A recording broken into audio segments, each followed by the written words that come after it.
Fellas, let me put this little bug in your ear right quick, okay? The height of masculinity is to make sure everything is up to par around you. In other words, invest in self. That includes your skin care. Most guys overlook something as simple as your skin, but who want to be walking around with skin like 40 grit sandpaper, huh? You understand, right? Well, I have some great news. TH Handler has created some products that will allow you to get your desired result. Did you hear me? Let me say that 2 times for the slow ones in the back. TH Handler has created some products that will allow you to obtain your desired result. And it's uncomplicated skincare for men. Let me show you how uncomplicated it is. In the morning, guys, wet your face with warm water. Gently rub wash onto your face, rinse face. Pat dry with towel. Last but not least, gently massage AM moisturizer evenly on your face. Now look how simple that was. So now you are ready to go out and conquer the world and come back home. And there is an evening regimen. Listen, wet your face with warm water, gently rub wash onto your face, rinse face, pat dry with towel. And you see how simple that was, guys? Because you want to be handsome, right? Because I know you don't think that you're ugly, right? You want to take preventative measures to keep your skin up to par because you don't want to end up on an episode of Pimple Poppers. TH Handler, uncomplicated skincare for men. Fellas, do yourself a favor and click the link down below in the description box and get you some products to enhance yourself because who don't want to be a fly guy? Let's do this one more time again. You know who I am. I'm your gracious host, Drummer 1980, hailing from the Carolinas, Columbia, South Carolina to be exact. You know my motto, I don't make believe, I make believers. I hope you had a good day today. If you didn't have a good day, ask yourself why. And remember this, family, happiness is an inside job. Did you hear me? I said happiness is an inside job and it will always be an internal affair. Well, guys, we back today again. Katt Williams set the internet ablaze. Oh my God. We're going to listen to the clip from Katt Williams first. Stay tuned. Get your popcorn ready. Let's go.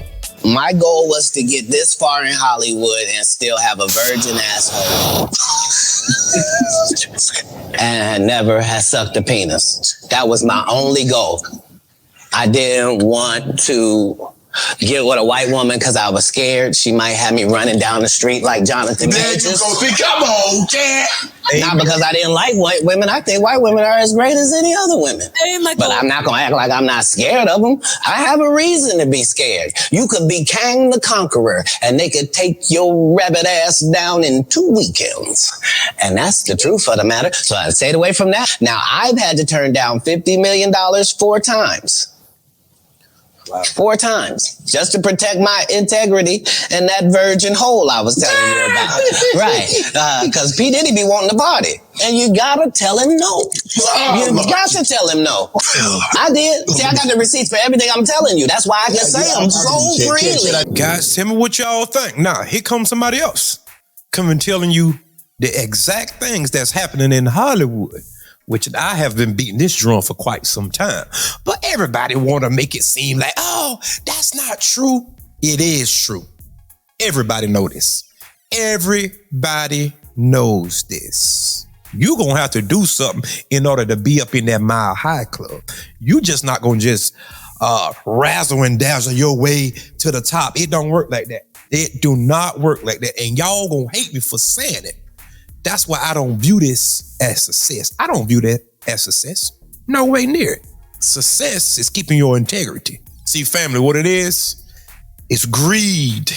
People call it capitalism or whatever. Greed, capitalism, they're cousins.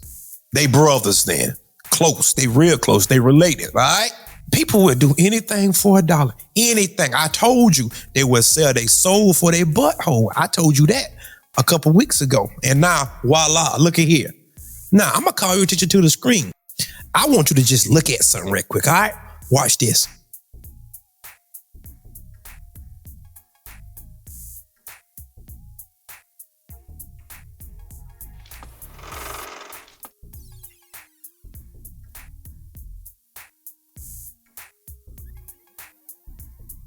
Watch this.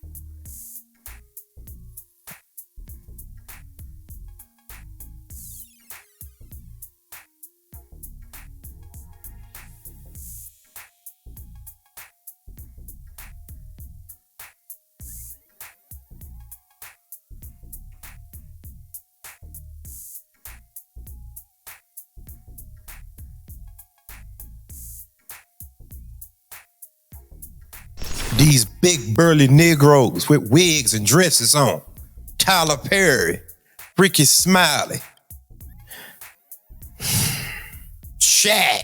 I have seen LeBron James with a wig on. I've seen DeAndre Jordan with a wig on. I have seen so many black men. I'm talking about athletes, muscular, supposed to be masculine. And these niggas walking around with a tutu on. Dennis Rodman. Freak of nature. And y'all think that that's success? That? Oh, you just jealous. I don't have a jealous bone in my body. If it take that in order for me to get some money, you can have it. Have the money. I can live a normal life.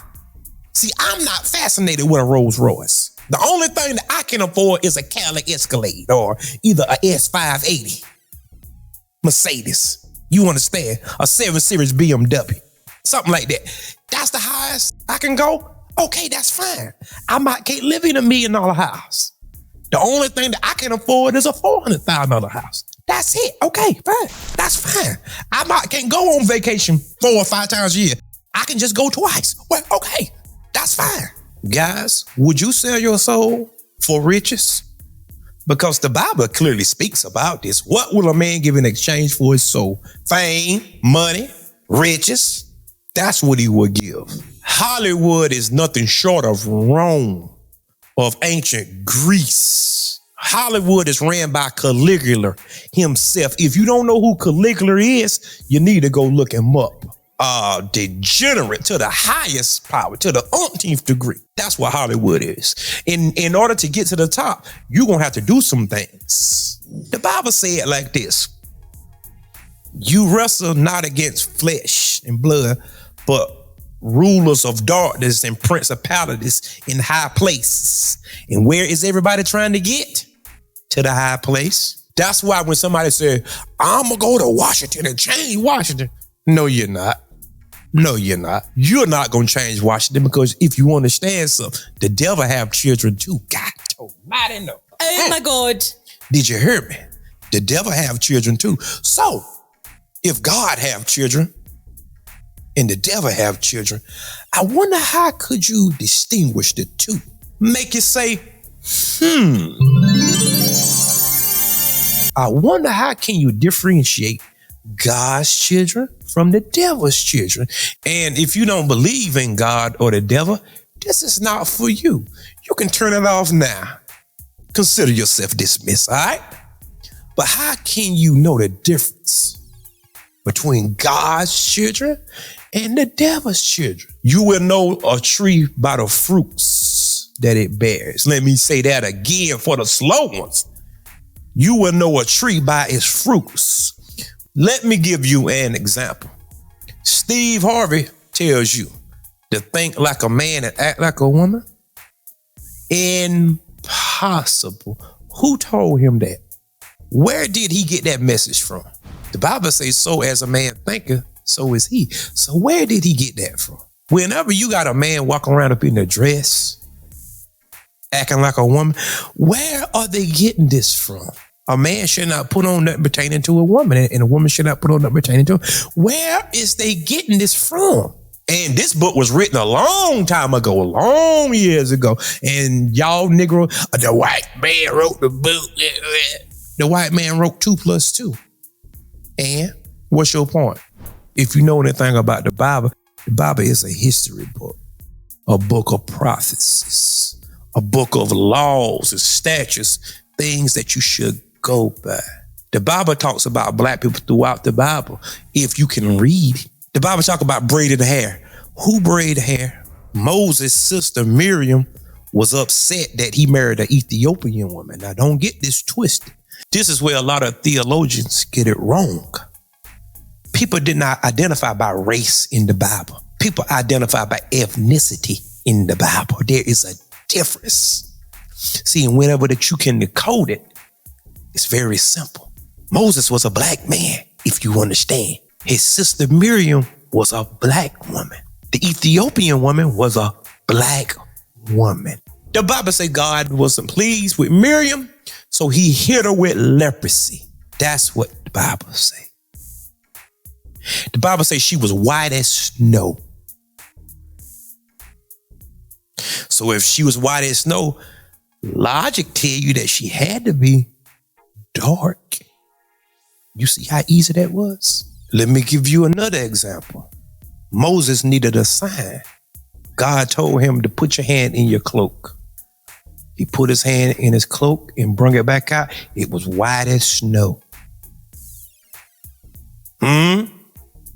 He put it back in there and took it out again. It was restored. And I can do this until tomorrow morning, telling y'all things like this.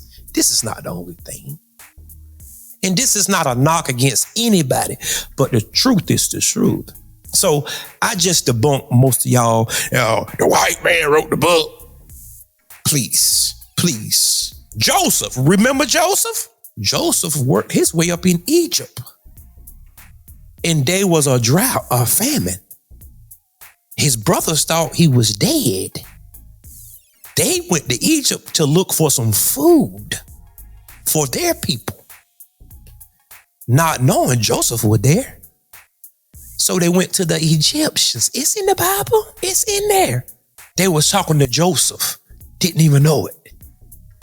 Because they all was dark black people, even the Egyptians and the Hebrews. There wasn't no distinction in color. There was a distinction of ethnicity, people.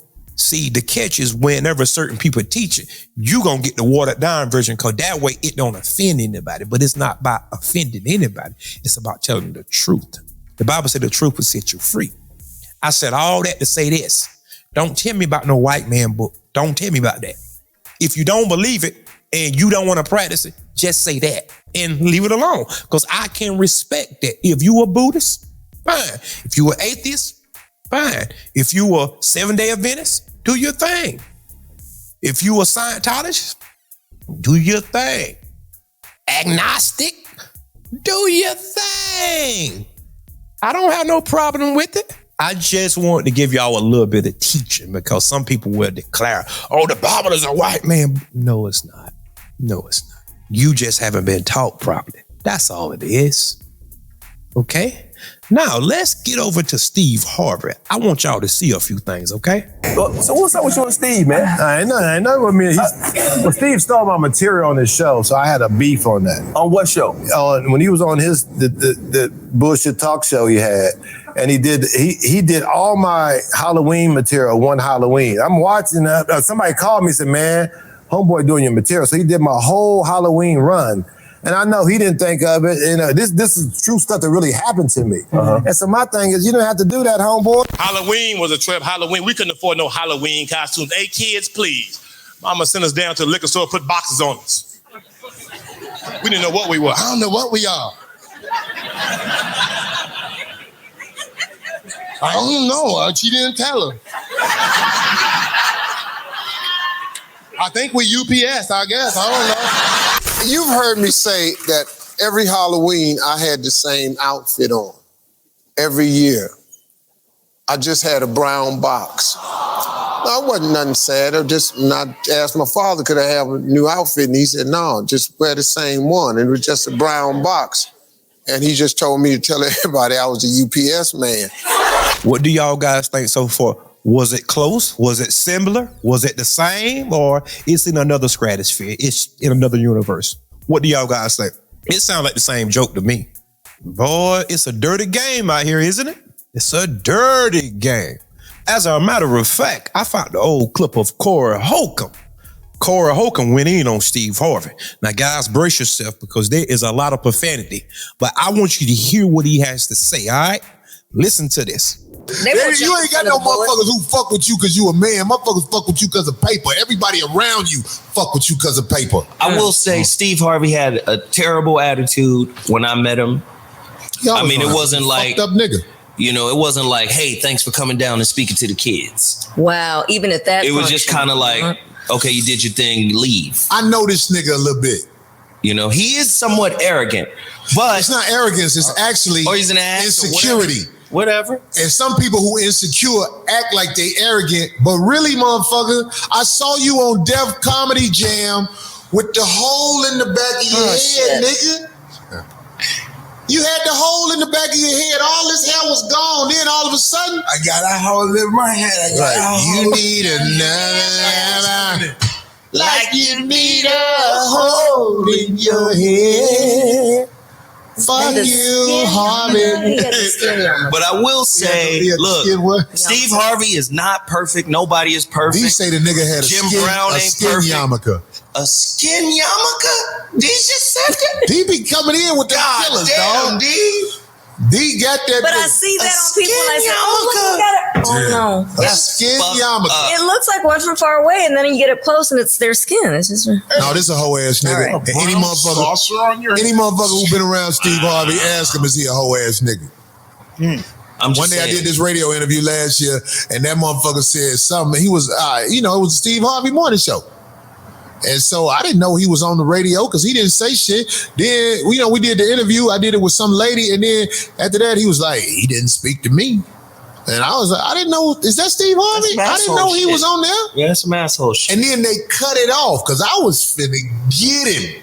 Nigga, I know you ain't talking shit about me, nigga. The nigga you played like a buster when I was a New Jack and cut my time to 5 minutes. Nigga, I've been wanting to let you have it for I ain't Katt. Katt was nice to your ass. And Katt really wasn't nice when he tore him up in Detroit. That show, they had a Steve Harvey versus Katt Williams. And Katt ate his ass up. Right. Nigga. Family, there you have it. I didn't put no words in nobody's mouth. These are other fellow comedians, okay? And a Katt Williams is a monster. Corey Holcomb is a monster in stand-up. Now, come on, y'all. Steve Harvey and Cedric Entertainer and Kevin Hart. See, some people ain't willing to go along with the foolishness. You understand? Corey Holcomb is not willing to go along with that foolishness, that backdooring inside of the game, as he call it. Katt Williams ain't willing to go into them rooms and get buck broken. That's all it is. That's why certain people can't make it. It's not because they're not talented. It's because they don't want to get down. And I don't blame them not one bit, because once they take that, you can't look people in the eyes, man. Because everybody know what's going on. We know what you're doing in order to get ahead. You trying to take shortcuts or then do it. I'd rather not even have it. So you saying living in a mansion with your butt toe out is something what people aspire to be? Not me. You can have that. Yeah. No, sir. You can have it. Cars are not that important. Money is not that important. I would just be a regular, schmegular Joe. You heard me. Ain't no way I would compromise myself like that for no amount of money. You can have the money, man. Family, I'ma just end it there. I'm not gonna say nothing else. Put your thoughts in the comment section and hit that subscribe button for me. Come on back to see me. And until next time, peace. And remember, there is more.